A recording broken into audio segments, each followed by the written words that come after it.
আজকের দিনটা শুরুই হয়েছিল একদম সিনেমার মতো। সকাল থেকে বাসায় কারেন্ট নাই, মনে হইতেছে বিদ্যুতের লাইনে বুঝি কোনো সিরিয়াস যান্ত্রিক ত্রুটি। তার উপর আবার পকেটে টাকা নাই, বাইকে তেল নাই। 10, 25, 35, 55, 105 টাকা। তাহলে কি 105 টাকারই তেল উঠাবো? হ্যাঁ 105 এই টাকায় কি আমরা কি হচ্ছে পাকশি হাডিং ব্রিজ থেকে ফিরতে পারবো? পাকশি তো মনে হয় হ্যাঁ। 50 কিলো, ঠিক আছে, যাওয়া আসা হবে না? যাওয়া আসা 100 কিলো। আর আমাদের কাছে অবশিষ্ট আছে 22 টাকা। এই টাকাতে হয়ে যাবে নাকি আনুষঙ্গিক কাজ? जिस राह पे तुम चल रहे हो बेटा, एक दिन पूरी तरह फंसोगे। দাসুরিয়া থেকে পাকশির মধ্যবর্তী দূরত্ব 17 থেকে 18 কিলোমিটার, আপ ডাউনে সর্বোচ্চ 35 কিলোমিটার হয়। সাজিদ কোন জ্ঞানে বললো যে দাসুরিয়া থেকে পাকশির মধ্যবর্তী দূরত্ব 50 কিলোমিটার, আপ ডাউনে 100 কিলোমিটার হয়? আমি শিওর আজকে 14 ডিগ্রি সেন্টিগ্রেডের তীব্র ঠান্ডায় ওর মাথার মগজগুলো জমে ব্রেন থেকে একদম ড্রেন হয়ে গেছে। সঠিক বলেছেন, আপনার বুদ্ধি ভালো।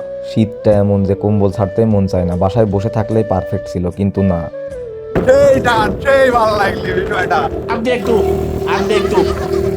अब तू गया बेटा, अब तू गया, देख तेरी औकात मैं दिखाता हूँ तुझे, देख। হঠাৎ মাথায় আইডিয়া, চল ঘুরে আসি পাকশি। আস্তে দাও, রিল্যাক্স। क्योंकि मैं बहुत दिनों से खेल बंद करने के चक्कर में था। দুই ছোট ভাইয়ের সাথে নিলাম, তিনজন মিলে পকেট খুঁজে খুঁজে বের হইলো মাত্র 127 টাকা। এর মধ্যে 105 টাকার তেল ভরলাম বাইকে, মানে হাতে থাকলো ইতিহাসের সাক্ষী কিছু খুচরা। এদিকে বাইকের অবস্থা শুনলে মেকানিক কান্না করবে, ব্রেক প্রবলেম, যান্ত্রিক ঝামেলা, আর সবচেয়ে বড় কথা গাড়ির কাগজও পুরো ঠিক নাই। তবুও সব ভয়, শীত আর বাস্তবতারে উপেক্ষা কইরা শুরু করলাম পাকশি যাত্রা। যাত্রাপথে এই যে এই রিসোর্টটা দেখতে পারছেন, এখানে একটু বিরতি নিয়েছিলাম। এই রিসোর্টটা আজকে গিয়ে দেখলাম তালাবদ্ধ অবস্থায় আছে, কিন্তু গত 1 বছরে এই রিসোর্টটাতে বেশ কয়েকবারই গিয়েছি। যদিও বা রিসোর্টটার কাজ শেষ হয়েছিল না, তবে তখন উন্মুক্ত অবস্থায় ছিল রিসোর্টটা, কিন্তু আজ গিয়ে দেখলাম তালাবদ্ধ। দর্শক, আমি রাস্তার মাঝে আসলে আপনাদের মাঝে একটা কথা তুলে ধরতে বাধ্য হলাম, নাহলে আমি আসলে গাড়ির উপর থেকে এরকম ডাইরেক্ট ক্যামেরার মধ্যে কথা বলতাম না। সেটা হচ্ছে আমরা তো হচ্ছে বাসা থেকে একটা কুড়িক্রিমি নামক, মানে কুড়িক্রিমি ব্লগ নামে একটা সিরিজের একটা ব্লগ শুরু করতে যাচ্ছিলাম। তো আজকে এই শীতের দিনে ক্ষুদ্র পরিসরে বাসা থেকে রওনা হই। তো যাই হোক, এটা অনেক কথা ব্লগে আপনারা জানতে পারবেন, কিন্তু প্রতিমধ্যে রাস্তার মাঝে এমন এক আসলে অবস্থার মধ্যে আমরা পড়ে যাই, যেটা আসলে শেয়ার না করে থাকতে পারলাম না। রাস্তার মাঝ দিয়ে আমরা যাওয়ার সময় দেখি একটা 17-18 এরকম বয়সের তরুণী একটা মেয়ে দৌড়ে গাড়ির উপরে ঝাঁপ দিতে যাচ্ছে।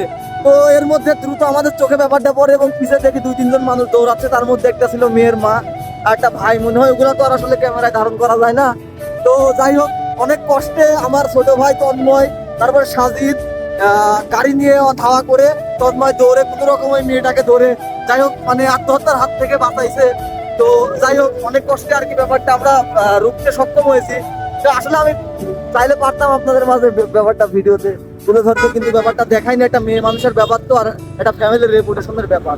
ভাবলাম রূপপুর টু কুষ্টিয়া হাইওয়ে দিয়ে পাকশি ঢুকলে গোল চত্বরে পুলিশ থাকতে পারে, এই জন্য রেলওয়ে টানেল দিয়ে পাকশি যাইতে চাইলাম, কিন্তু দেখলাম ওখানেও গাড়ি ধরতেছে। অবশেষে কোনো উপায় অন্তর না পেয়ে রূপপুর টু কুষ্টিয়ার হাইওয়ে দিয়ে পাকশি ঢোকার চিন্তা ভাবনা করলাম। যেই ভাবা সেই কাজ। কথায় আছে রিস্ক মেহি তো ইশক হে, এই কথাই পোলাপানগুলারে বোঝাইতে বোঝাইতে সামনের দিকে আগাচ্ছিলাম। মূলত যেই ভয়ে রেলওয়ে টানেল দিয়ে পাকশি ঢুকতে চাইছিলাম, সেই আশঙ্কায় সত্যি হইল। যাই হোক, আল্লাহর অশেষ রহমতে আমরা কোনো মতে পাকশি অভিমুখ পথে গাড়ি নিয়ে ঢুকতে সক্ষম হই। অ্যাট লাস্ট আমরা এত বাধ্যবাধকতার অ্যাডভান্স হারাস মোমেন্টের মধ্য দিয়ে পাকশি পৌঁছে যাই। সেই মুহূর্তের অনুভূতিটা খুবই দারুণ ছিল।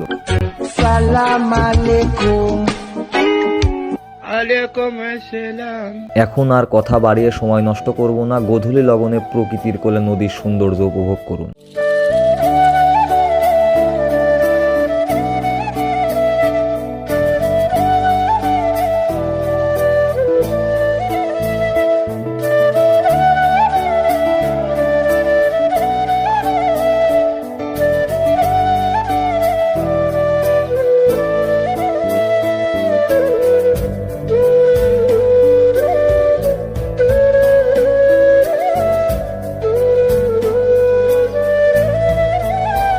পাকশিতে পৌঁছানোর পর বুঝলাম টাকা কম থাকলেও আনন্দ কিন্তু কম হয় না। 22 টাকা পকেটে নিয়ে এমন ভাব ধরছি যেন আমরা কোটিপতি ট্যুরিস্ট। ভাইদের বলতেছি, দেখ এইটাই লাইফ, কমফোর্ট জোন।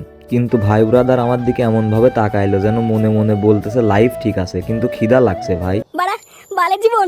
কিন্তু আজকের এই সংক্ষিপ্ত যাত্রায় আমরা শিখছি কারেন্ট না থাকলেও জীবন চলে, টাকা না থাকলেও ঘোরা যায়, কিন্তু সাহস না থাকলে কিছুই হয় না। আর বাইক সে আজকে আমাদের সাথে যুদ্ধ করে দিচ্ছে, ব্রেক নাই তবুও থামছে, সমস্যা নাই তবুও চলছে, একদম আমাদের জীবনের মতোই। আজকে যদি পুলিশ ধরতো এই ব্লগটা থাকতো পাকশি যাত্রা এক্স হাইওয়ে থানার গল্প, কিন্তু আল্লাহর রহমতে আমরা নিরাপদে পাকশি থেকে ঘুরে আসতে সক্ষম হই আর তোমাদের সামনে এই গল্প শেয়ার করতেছি। তাই ভাই ভিডিওটা যদি দেখে মনে হয় এটা আমার টাইপের পাগলামি, তাহলে অবশ্যই একটা লাইক দিও, শেয়ার দিও তোমার ওই বন্ধুরে যার পকেটে টাকা নেই কিন্তু ঘোরার প্ল্যান বড় বড়। আর এমন real low budget high risk blog দেখতে চাইলে এখনই ফলো দাও, কারণ সামনে আরো আসতেছে এর থেকেও বড় অ্যাডভেঞ্চার।